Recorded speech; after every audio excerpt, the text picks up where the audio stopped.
La reine Elisabeth II est décédée et sera bientôt honorée par des funérailles d'État, après avoir été en état. Sera-t-elle enterrée dans sa bague de fiançailles? La bague de fiançailles de la reine Elisabeth II était une bague en diamant sertie de platine. Il comportait une grande pierre centrale, flanquée de plus de diamants. Il aurait été fabriqué à l'aide de pierres de la tiare de sa mère. La reine sera-t-elle enterrée dans sa bague de fiançailles? Bref, si est peu probable. La plupart des membres de la famille royale ont choisi de transmettre leur bague de fiançailles après leur mort.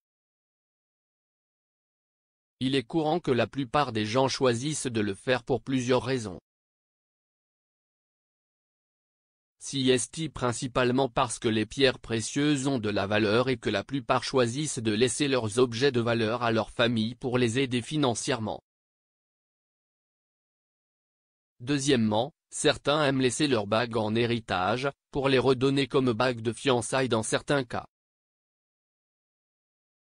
La reine-mère a laissé sa bague de fiançailles, considérée comme l'une des bagues royales les plus précieuses de tous les temps, à sa famille.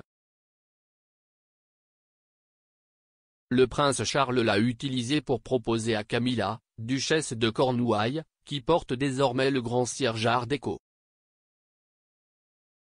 Les bijoux de Diana, princesse de Galles, y compris sa bague de fiançailles en saphir, ont été laissés à ses fils et le prince William a fait sa demande en mariage à Catherine, duchesse de Cambridge. Peut-être que l'un des nombreux arrière-petits-enfants de la reine pourra l'utiliser comme bague de fiançailles, peut-être les enfants du prince William, George, Charlotte ou Louis. La reine est susceptible d'être enterrée avec un minimum de bijoux. La plupart de ses bijoux les plus précieux et les plus chers appartiennent en fait à la couronne. Elle peut choisir d'être enterrée avec son alliance, une simple alliance en or gallois, une tradition plus courante. Une royale a été enterrée dans sa bague de fiançailles. La reine Victoria a été enterrée dans sa bague, une bague en or 18 carats en forme de serpent. Il avait des rubis pour les yeux, des diamants pour la bouche et une émeraude au centre de la tête. On pense que le prince Albert a conçu la bague. Alors que certains anneaux royaux sont conservés dans la famille, d'autres ne le sont pas. Bague de fiançailles royale.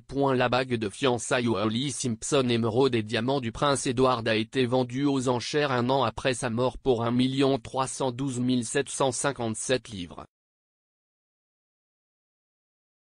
En argent d'aujourd'hui, cela équivaut à environ 3,8 millions de livres sterling. On ne sait pas à qui appartient l'anneau historique aujourd'hui.